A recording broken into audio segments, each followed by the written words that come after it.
ಗಾಡಿ ಪದೇ ಪದೇ ಪಂಚರ್ ಆಗ್ತಿದ್ಯಾ? ಒಂದೇ ರಸ್ತೆಯಲ್ಲಿ ಮತ್ತೆ ಮತ್ತೆ ಪಂಚರ್ ಆಗ್ತಿದ್ಯಾ? ಹಾಗಿದ್ರೆ ನೀವು ಹುಷಾರಾಗಿರಿ, ಯಾಕಂದ್ರೆ ಸಿಟಿಯಲ್ಲಿ ಹೊಸ ಮಾಫಿಯಾ ಶುರುವಾಗಿದೆ. ಹೌದು, ಚೂಪಾದ ಮೊಳೆಗಳನ್ನ ರಸ್ತೆಗೆ ಚೆಲ್ಲೋದು, ವಾಹನಗಳ ಟೈರ್ ಪಂಚರ್ ಆಗುವಂತೆ ಮಾಡೋದು, ಬಳಿಕ ಅವರೇ ಪಂಚರ್ ಹಾಕಿಕೊಡೋದು. ನಗರದಲ್ಲಿ ಶುರುವಾಗಿರುವ ಹೊಸ ದಂಧೆ ಇದು. ಜಾಲಹಳ್ಳಿಯ ಕುವೆಂಪು ವೃತ್ತದಲ್ಲಿ ವಾಹನಗಳು ಪದೇ ಪದೇ ಪಂಚರ್ ಆಗ್ತಿದ್ವು. ಸಂಚಾರಿ ಪೊಲೀಸ್ ಸಿಬ್ಬಂದಿ ಈ ಬಗ್ಗೆ ಪರಿಶೀಲಿಸಿದಾಗ ಅಂಡರ್ ಪಾಸ್ ಬಳಿ ಮುಷ್ಟಿಗಟ್ಟಲೆ ಮೊಳೆಗಳು ಸಿಕ್ಕಿವೆ. ಈ ಕೃತ್ಯದ ಹಿಂದೆ ಪಂಚರ್ ಅಂಗಡಿಗಳ ಕೈವಾಡದ ಶಂಕೆ ಕಾಡ್ತಿದೆ. ಬೈಕ್ ಸವಾರರು ಕಿಡಿಕಾರ್ತಿದ್ದಾರೆ. ಅರ್ಜೆಂಟ್ ನಾವು ಎಮರ್ಜೆನ್ಸಿ ಎಲ್ಲ ಹೋಗ್ತಾ ಇರ್ತೀವಿ, ಈ ಥರ ಆಯ್ತಂದ್ರೆ ತೊಂದರೆ ಆಗತ್ತಲ್ವಾ? ಇಂಥವ್ರಿಗೆ ಒಳ್ಳೆ ಶಿಕ್ಷೆ ಸಿಕ್ಬೇಕಾಯ್ತು, ಕಠಿಣ ಶಿಕ್ಷೆ ಸಿಕ್ಬೇಕಾಗಿದೆ.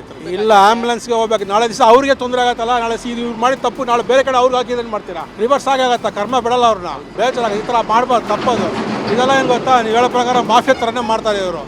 ಅವ್ರವ್ರು ಟೈರ್ ಟ್ಯೂಬ್ ಮಾಡ್ಕೊತಾರೆ, ಚೇಂಜ್ ಮಾಡ್ಕೊಂಡು ಈ ಥರ ಯಾಮಾರಿಸ್ತಾರೆ ಅವರು. ಜಾಲಹಳ್ಳಿಯ ಕುವೆಂಪು ವೃತ್ತ ಮಾತ್ರವಲ್ಲ, ನಗರದ ಅನೇಕ ರಸ್ತೆಗಳಲ್ಲೂ ಹೀಗೆ ಆಗ್ತಿದೆ.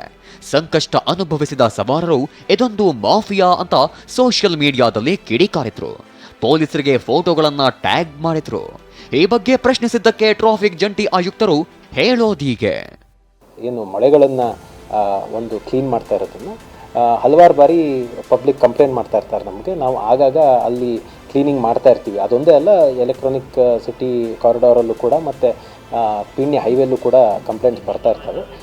ನಮ್ಮವರು ಅದನ್ನು ಕ್ಲೀನ್ ಮಾಡ್ತಾ ಇರ್ತಾರೆ. ಹಾಗಾಗಿ ಏನು ಸವಾರರಿದ್ದಾರೆ ಸ್ವಲ್ಪ ಎಚ್ಚರಿಕೆಯಿಂದ ಓಡಿಸ್ಬೇಕಂತ ಎಲ್ಲರಿಗೂ ವಿನಂತಿ. ಏನೇ ಹೇಳಿ, ಕೆಲಸಕ್ಕೆ ಹೋಗೋರು, ತುರ್ತು ಕೆಲಸ ಅಂತ ಹೋಗ್ತಿದ್ದವರು ಈ ಪಂಕ್ಚರ್ ಮಾಫಿಯಾಗೆ ಸಿಲುಕಿ ಪರದಾಡ್ತಿದ್ದಾರೆ. ಪೊಲೀಸರು ಇದಕ್ಕೆ ಕಡಿವಾಣ ಹಾಕಬೇಕಿದೆ. ಕಿರಣ್ ಸೂರ್ಯ, ಟಿವಿ9 ಬೆಂಗಳೂರು.